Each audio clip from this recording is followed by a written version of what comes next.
Olá amiguinhos do meu canal do YouTube. Olá você que pula numa perna só do meu canal do YouTube. Olá também você que tá ligado que o Saci nasceu índio e com duas pernas, aqui do meu canal do YouTube. E cá estamos nós com mais um vídeo sobre as criaturas fantásticas do nosso folclore brasileiro. Demorou, mas saiu. Por favor, ignorem os cachorros e as crianças berrando, cara. Os vizinhos têm um monte de cachorro e tem criança que fica berrando no corredor o tempo todo, então...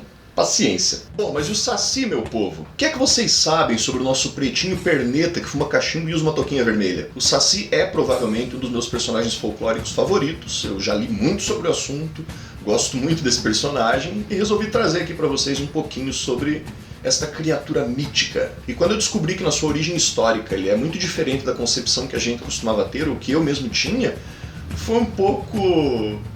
perturbador de certa forma, mas muito esclarecedor. Foi muito bacana ler sobre isso e aprender um pouco mais sobre isso, certo? Esse personagem ele é muito mais complexo na sua história, na sua origem, no modo como ele se tornou uma figura tão importante no nosso folclore quanto a obra do Monteiro Lobato tenta nos fazer crer. E como eu disse no próprio vídeo sobre a Cuca, o Monteiro Lobato, na verdade, ele ressignificou um monte de coisa na sua obra, ele cometeu sim apropriação cultural. Para quem não sabe, sim, Monteiro Lobato era racista, era eugenista, era um grande admirador da Ku Klux Klan, mas esta é uma discussão que eu não vou trazer para este vídeo, beleza? Pretendo fazer um ainda sobre esse assunto, nessa série mesmo, que tem a ver com essa própria série sobre o folclore, mas não é aqui que a gente vai falar sobre isso agora. Eu só citei esse contexto, esse fato, porque ele é bastante importante para a gente poder abordar o que vai ser dito ao longo desse vídeo acerca de como o Saci sofreu essas transformações que ocorreram ao longo dos anos dentro do nosso folclore, para que ele chegasse a ser essa criatura que hoje a gente conhece como um menino preto, sem a perna, com um chapeuzinho vermelho e com um cachimbo na boca, beleza? E assim, galera, tem tanta coisa, mas tanta coisa para falar sobre o Saci, que vocês não fazem ideia, e é capaz de muita coisa ainda ficar de fora desse vídeo, e eu acredito que esse vídeo vai ser relativamente longo, hein? Então, pega a sua pipoca, pega o seu salgadinho, prepara o seu lanchinho, né? Pega a sua água com gás, acenda aí o seu cigarrinho, tome o seu café, fique à vontade, tá? Se você está chegando aqui pela primeira vez, seja bem-vindo, se inscreva no canal. Você que ainda não é inscrito, se inscreva no canal, ative o sininho para você receber as notificações, me sigam no Instagram, que eu estou sempre postando as atualizações por lá também, né? E bora conversar sobre o Saci. Bom, o nosso Saci preto e perneta, ele é derivado de um mito muito mais antigo e que na verdade é uma aculturação, é uma mistura entre a cultura dos indígenas e dos escravos que vieram para o Brasil colônia. Mas calma que logo a gente chega lá. Conhecido também como Saci Pererê, Saci Sererê, Matim Pererê, Matita Perê, Saci Sassurá ou Saci Trique. É um personagem bastante famoso da nossa cultura, do nosso folclore, que como eu já descrevi anteriormente, é um menino preto sem a perna, que fuma cachimbo, que tem um chapeuzinho vermelho, né? E é muito dado a cometer travessuras, é muito dado a sacanear com a galera. Segundo as lendas, ele gosta de aprontar coisas como trançar as crinas do cavalo, embaraçar os pelos dos cavalos, amarrar, dar nó nos panos de prato na cozinha, dar nó em lençol que tá pendurado no teu varal, jogar cinza na cozinha para sujar, né, azedar o leite das vacas, roubar comida, que mais? Assustar as galinhas, agorar os ovos das galinhas. Para quem é do interior sabe o que é agorar um ovo, né? Mas também dizem que é um ser que pode realizar grandes maldades, que algumas das suas brincadeiras podem ser inclusive fatais. Costuma assoviar de forma muito estridente no meio da mata para assustar os caçadores, né, e proteger assim os animais. E também usa o redemoinho, né, um pequeno redemoinho como sua forma de transporte, né? Ele é uma criatura do vento, é como se fosse um elemental do vento. Como as matas são o domínio principal do Saci, ele é considerado o guardião das plantas, de um modo geral. Tanto as plantas comestíveis, quanto as plantas usadas para fazer remédio, principalmente, e as plantas ornamentais. E ele é capaz de fazer remédios poderosos para curar qualquer coisa usando qualquer tipo de vegetal, porque de acordo com as lendas ele tem grande conhecimento acerca de todas as plantas existentes na mata. E aí, galera da macumba, pegaram a referência? O pessoal que é macumbeiro aí já fez um monte de associação com o Herê, com o Exu, com o Preto Velho, com o Caboclo, principalmente da linha de Oxóssi, principalmente da linha de Ossain, para os que são do candomblé devem ter lembrado de Ossain também, principalmente por causa da falta da perna, mas enfim, isso é uma coisa que a gente vai falar mais pra frente. Aliás, quem sabe em algum momento eu faço uma série falando sobre esses mitos africanos, sobre esses mitos do candomblé, da umbanda, sobre os orixás. Acho que dava um vídeo bacana, ou melhor, até uma série de vídeos bem legal, né? Vamos ver se rola. Porém, em algumas regiões do Brasil, o Saci é visto como um ser maligno, uma espécie de demônio das florestas que causa grandes infortúnios, né? Dizem que uma casa onde as coisas começam a dar errado provavelmente é o lugar onde existe um Saci. Diz a lenda que uma forma de capturar o Saci é jogando uma peneira em cima de um redemoinho. E uma vez que você o tenha capturado, você tem que roubar a touquinha dele, tirar a touca dele para poder colocar ele dentro de uma garrafa e manter ele lá preso. Também dizem algumas lendas que você pode ficar com essa touca para você, em poder dessa touca, para que o Saci te obedeça e faça coisas que você manda. E quem viu Cidade Invisível já pegou essa referência também. Mas existem inúmeras versões dessa lenda e a gente vai falar sobre elas também lá pra frente. Só que antes disso nós precisamos falar da criatura mítica indígena chamada Cambaí. E o pessoal que gosta de videogame, mais nerd, tipo eu, assim, que gosta de cultura brasileira, já deve ter ouvido esse nome Cambaí em algum lugar, não é mesmo? Tem um crowdfunding rolando aí para um jogo de videogame chamado Guerreiros Folclóricos. Eu não sei como é que está o andamento, porque eu não cheguei a ler mais sobre o assunto, mas onde o personagem principal é um guerreiro chamado Cambaí. E no jogo tem Saci, tem Curupira, tem uma cacetada de coisa, assim. Inclusive eu estou muito ansioso para saber mais sobre esse jogo. Vou acabar pesquisando sobre isso mais tarde. Porém, diferente do que se possa pensar, entre os guaranis principalmente, o Cambaí ele não é considerado uma figura meramente folclórica, mas sim uma parte do seu conjunto de crenças, sendo ele o protetor das florestas e dos caçadores principalmente, garantindo a segurança dos índios que vão caçar no meio do mato para adquirir seu alimento, né, e os protegendo de feras e coisas do gênero e tal. E dizem que o Cambaí só aparece para índios de bom coração, para índios que são honestos, que são corretos, né? Existem várias descrições do Cambaí, algumas delas dizem que ele aparenta ser um guerreiro indígena forte e jovem, né, e que emana muita bondade, muita tranquilidade no seu olhar e ao mesmo tempo muita força. E em alguns lugares da região aqui do sul, uma vez que o Saci, esse mito do Saci Pererê surgiu nas tribos aqui do sul, né, em algumas regiões ali próximas do Uruguai, próximas do Paraguai principalmente, ele tem uma descrição física um tanto quanto diferente. Por lá ele é conhecido como Jaci Jaterê ou Yaci Yaterê, e esse nome significa literalmente pedaço da lua.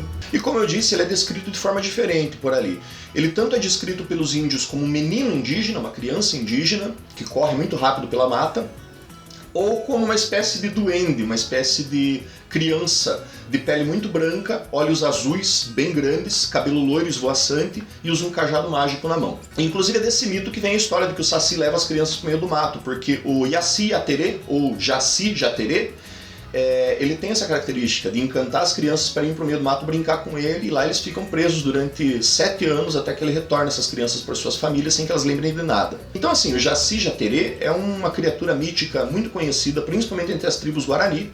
Ele é bem conhecido também aqui na região do Paraná, entre os Caingangue, né, os Bugres, e até onde eu pude apurar, ele é muito difundido na comunidade indígena como um todo. Então eu acho que até aqui vocês meio que já conseguiram ligar alguns pontos, né? Mas como foi que o Jaci Jaterê se tornou um pretinho perneta e bagunceiro, arteiro, e que perdeu a sua perna numa luta de capoeira, ou atropelado por uma carroça? Vamos voltar então aos tempos da colonização do Brasil, aos tempos do Brasil Império, onde existia uma mistura entre os nossos índios brasileiros e os escravos que vieram trazidos da África. Havia ali um contato muito estreito entre duas culturas bastante diferentes, uma vez que vários índios também foram escravizados, portanto eles estavam sempre reunidos, sempre próximos. Eram duas culturas sempre em contato, e cada qual com os seus mitos e histórias. De acordo com Olívio Jecupé, que é um baita de um escritor indígena, aqui do Paraná por sinal, e que escreve principalmente histórias infantis, e que também tem um trabalho muito forte voltado ao resgate dos mitos indígenas, né, de divulgar essa história, de registrar essa história. Ocorre que no tempo da escravatura, os escravos revoltados com a sua condição acabavam encontrando formas, né, procurando formas meio que de se vingar dos seus feitores, dos seus senhores de escravos. Então eles amarravam a crina dos cavalos durante a noite, agiam principalmente à noite, né, então jogavam sujeira no meio do leite para o leite azedar, davam nó nos panos de prato, davam nó nos lençóis que estavam pendurados, né, assumiam esse tipo de postura para sacanear com os senhores escravos, né? E é claro que isso obviamente gerava punições severas, e ao mesmo tempo os senhores de escravos, seus funcionários, os capitães do mato, eles não tinham o hábito de entrar no meio da mata durante a noite, eles tinham medo de entrar na mata durante a noite para procurar algum escravo que fugiu, alguma coisa do gênero, porque não era raro que sim, escravos fugidos matassem, espancassem esses caras quando eles iam pro meio do mato atrás deles, né? Nada mais óbvio. Então assim, esses capitães do mato eles só encontravam os corpos ou o resultado dessas coisas durante a luz do dia, quando eles iam fazer suas explorações. Ou então era só durante a luz do dia que se percebiam todas essas vinganças dos escravos, né? Uma vez que os escravizados conheciam muitas lendas indígenas por causa do seu contato estreito com os índios, eles acabaram juntando aquilo que os índios falavam com aquilo que eles traziam da sua cultura ancestral. E assim, misturando o mito do Jaci Jaterê com os seus mitos trazidos da África, eles começaram a inventar boatos. Então eles diziam para os seus senhores escravos, para os capitães do mato, capatazes, que aquilo tudo era obra do pretinho de uma perna só. E que, segundo eles, era um espírito zombeteiro, que fazia esse tipo de bagunça, fazia essas coisas durante a noite, e que sim, podia matar as pessoas se elas entrassem na mata em horários muito escuros da noite. O que gerou, obviamente, um sincretismo entre a cultura africana e a cultura indígena. Assim como o nome Saci Pererê é resultado de um erro de pronúncia por parte dos escravos, uma vez que eles não conseguiam pronunciar Jaci Yaterê, ou Yaci Yaterê, ou Jaci Jaterê, eles falavam do jeito que eles ouviam. Isso acabou se torcendo ao longo do tempo até se tornar Saci Pererê. E uma curiosidade é que, inclusive, a palavra pererê existe na língua guarani, e ela é usada de forma pejorativa, ela é usada de forma ofensiva. Significa alguma coisa como peidorreiro, como cagão, está relacionada a tirar um sarro ou ofender uma pessoa pela sua falta de higiene. Mas como foi que o Saci perdeu a perna? Ou eu poderia dizer as várias versões do Saci. Existem inúmeras versões desse mito, né? O que é muito natural, uma vez que a gente está falando de uma criatura mítica, estamos falando de uma lenda que se espalha pelo Brasil inteiro, de norte a sul.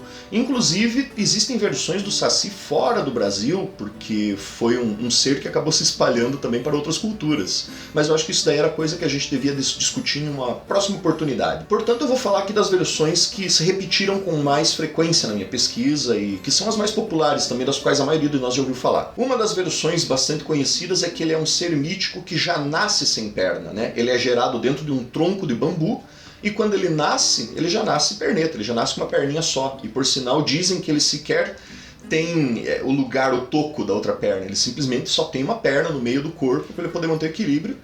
E dizem que ele vive durante 77 anos e quando ele morre ele se transforma num cogumelo, né, num cogumelo venenoso que muitos de vocês devem conhecer como orelha de pau. Numa outra versão ele era um jovem escravo que perdeu a sua perna numa violenta luta de capoeira. E eu fico tentando imaginar a força do camarada para arrancar a perna fora do outro com uma porrada. E aí, depois de morto, ele foi reanimado pelas forças da natureza e se tornou uma espécie de protetor das matas. E em outras versões, ele foi reanimado por forças da escuridão e se tornou uma espécie de demônio que fica sacaneando com as pessoas. Isso varia bastante. E há também uma versão um pouco mais recente, que é a minha favorita, onde o Saci foi atropelado por uma carroça e perdeu a perna no processo. Uma vez que o senhor de escravos viu ele caído na beira da estrada sangrando, largou ele lá para morrer, porque afinal de contas ele é só um escravo, e foi-se embora. Foi então que nossa mamãe Oiá, nossa mamãe Iansã, Eparrê Iansã, compadecida da dor e da tristeza e o grande sofrimento que aquele jovem estava sofrendo, caído no meio da estrada, resolveu então lhe dar um novo sopro de vida e concedeu a ele alguns dos seus poderes mágicos, uma vez que ela é a detentora dos poderes das tempestades e dos ventos. E então o incumbiu de ser o protetor das florestas, dos animais, das plantas principalmente, permitindo que ele pudesse se transformar em um redemoinho e usasse o vento para se transportar por aí. Como eu disse, você certamente deve conhecer alguma dessas versões, ou então outras versões diferentes dessa, né? Mas o que nós sabemos com um pouco mais de segurança é que esse mito surgiu no sul, né, nas tribos do sul aqui do Brasil, e que então foi se espalhando pelo resto do país. Bom, como eu disse, existem inúmeras versões desse mito e varia muito a sua aparência, as suas intenções, a sua personalidade, se ele é uma personalidade bondosa, se ele é uma personalidade maldosa ou maligna, né? Isso vai variar bastante. E que sim, este Saci que nós conhecemos hoje em dia é uma mistura de culturas indígena, africana e europeias. Nós já falamos bastante sobre a sua origem indígena, mas essa versão que nós temos hoje, que nós conhecemos agora, tem uma forte influência de outras várias culturas que foram se adaptando a ele. Como, por exemplo, o cachimbo e o fato de ele só ter uma perna, que vem da cultura africana. Touca vermelha, que é uma referência a um ser do folclore português chamado trasgo, que é uma espécie de duende que usa uma touquinha vermelha e faz várias travessuras. Mas além disso tudo, temos que levar em conta também a estereotipagem que acabou surgindo por causa da obra do Monteiro Lobato, que foi o que acabou difundindo mais ainda este ser do nosso folclore. Inclusive, ainda falando do famigerado escritor, sabe-se que as pesquisas dele acerca do mito do Saci aconteceram junto com o jornal O Estado de São Paulo, ou a Folha de São Paulo. Eu não lembro qual deles que existe há mais tempo, que é mais antigo. Mas ele fez nesse jornal uma espécie de inquérito. Ele pediu para que as pessoas mandassem para ele cartas contando o que elas conheciam sobre o mito do Saci, como é que contavam a história do Saci nas suas regiões, e com base nessa compilação ele criou a sua versão do Saci, sendo inclusive base para um livro dele chamado Saci, Resultado de um Inquérito, que foi publicado em 1918, 3 anos antes da sua obra O Saci, propriamente dita, que inclusive virou filme e que eu cito naquele meu outro vídeo sobre a Cuca. Supostamente, depois disso, ele acabou demonizando este ser, uma vez que ele era, como eu disse para vocês anteriormente, ele era um cara racista e desprezava os escravos, né? Desprezava os negros. Então ele acabou demonizando essa criatura, transformando ele num ser arteiro, num ser bagunceiro, num ser reprovável, de certa forma, né? Tanto é que se a gente pegar a obra do Monteiro Lobato, nós vamos ver que os pretos na sua obra, ou eles estão em posições subalternas, mesmo depois do fim da escravatura, né? Ou eles são ditos como vilões, ou com aquele ranço que a gente tem, inclusive, muito comum na cultura americana, mais antiga, de humilhar o preto, de considerar ele inferior, de considerar ele burro, coisas do gênero, certo? Mas isso daí também seria assunto para outro vídeo. Caralho, velho, fazendo esse vídeo aqui eu abri possibilidades para inúmeros outros vídeos, o que é ótimo, né? Assim eu não fico sem ter o que gravar e sem ideia do que gravar. Mas enfim, eu não quero me alongar muito mais, esse vídeo já ficou bem comprido, né? Só que eu gostaria de fazer algumas últimas considerações sobre essa criatura, várias delas que são considerações mais pessoais e bastante especulativas. Não é errado a gente fazer uma relação entre o Saci e vários mitos, vários itãs que existem na Umbanda, no Candomblé. Muito do seu lado, né, da sua herança africana vem disso, com toda certeza. Assim como a sua personalidade arteira, né, sua personalidade brincalhona, de certa forma, e esse caráter múltiplo dele poder aparecer em vários lugares ao mesmo tempo, ou se teletransportar de um lugar para o outro, né, que parece ter uma relação profunda com o Exu. No caso, nós estamos falando mais do orixá do que da entidade Exu, né? A falta de uma das pernas e a relação profunda que ele tem com as ervas da floresta, com as matas, me parece uma referência direta ao Ossain, ao orixá Ossain, que, para quem não sabe, para quem não é da Umbanda, para quem não é do Candomblé, ele é um orixá responsável principalmente pelas matas, pelas ervas curativas, e coincidentemente, este orixá não tem uma das pernas. Segundo consta em um dos itãs, para quem não sabe, os itãs são o compêndio de histórias míticas dos orixás dentro da cultura iorubá, né, e de várias outras culturas africanas e tal. Dentro de um desses itãs, conta-se que Ossain foi designado como o protetor e o mestre, né, o guardião das plantas, de um modo geral, e que a ele foi delegada a missão de sempre entregar as plantas a quem pedisse. Se alguém pedisse uma planta para remédio, uma planta para comer, uma flor para enfeitar alguma coisa, ele deveria dar. Só que, tomado de vaidade, ele se tornou egoísta. Então cada vez que alguém pedia para ele uma planta, alguma coisa assim, ele dizia: não tem, imagina. Ô, Saim, tem uma alface aí para me dar? Não tem, imagina, não tem alface não. Tem uma erva cidreira pra fazer um chá? Não. De jeito nenhum. Isso foi irritando os outros orixás, até que Xangô ficou pistola e, com muita raiva do Saim, puf, ele pegou e jogou um raio em cima dele, o que fez com que ele perdesse uma das pernas. Mamãe Yansan, mamãe Oiá, ficou também pistolaça com tudo isso, era esposa de Xangô, e falou: bom, não basta cortar a perna, eu vou soprar os meus ventos nas plantas e espalhar essas plantas pelo mundo inteiro. Então é por causa disso que até hoje o Saim anda pulando uma perninha só por todas as florestas do mundo, cuidando das suas plantas e tentando recuperá-las. E eu acredito que associar o Saci aos erês também não é errado, devido à sua característica mais jovial, mais infantil, bem como existe a relação com os pretos velhos. Inclusive, uma das versões do Saci que existe Brasil afora o descreve como um preto velho que não tem uma das pernas e que prepara remédios para as pessoas. Enfim, haveria muito mais para falar sobre esse ser maravilhoso do nosso folclore, mas eu acho que já deu para ter um bom panorama, né? Um panorama geral acerca desse ser. Certamente serviu para abrir um pouco mais a cabeça de todo mundo, você ter uma visão um pouco mais aberta, né, acerca do nosso folclore. Eu espero sinceramente que vocês tenham gostado desse vídeo e tenham curtido tanto ele, quanto eu curti gravar, quanto eu curti pesquisar e fazer o roteiro. Se você gostou desse vídeo, não deixe de compartilhar por aí, mostrar para as pessoas. Se você está gostando do que eu estou fazendo aqui, do meu trabalho, não deixe de espalhar o que eu tenho dito. Vamos tentar fazer esse canal crescer um pouquinho mais, né? Agora eu resolvi que eu quero fazer isso aqui crescer mais. Um baita de um abraço do tio Eric para vocês, um beijo e até o próximo vídeo. Valeu, falou. E é troll? Nem é, o Saci é mais. Valeu, falou. Bom, galera, eu queria fazer só um último adendo. Vocês viram que aqui na TV apareceram várias imagens do Saci, algumas imagens de alguns índios. Vocês viram que apareceram imagens aí de índios com pintura, alguns com pintura de guerra, outros com pinturas cerimoniais. E eu tirei essas imagens do site da FUNAI, e várias delas mostram esses índios numa cerimônia chamada Quarup, que é uma cerimônia funerária, né, uma cerimônia mortuária que acontece todo ano e que tem uma história maravilhosa por trás e que eu pretendo trazer um vídeo sobre isso em algum momento. Eu espero que os meus amigos que são indígenas, que os meus conhecidos que são indígenas não se sintam ofendidos com isso, porque eu acho que isso é uma cerimônia tão bonita, sabe, com significado tão profundo. Recomendo a vocês que leiam o livro chamado O Quarupi, do Antônio Calado. É um livro maravilhoso, então fica aí essa última recomendação, beleza? Um abraço para vocês.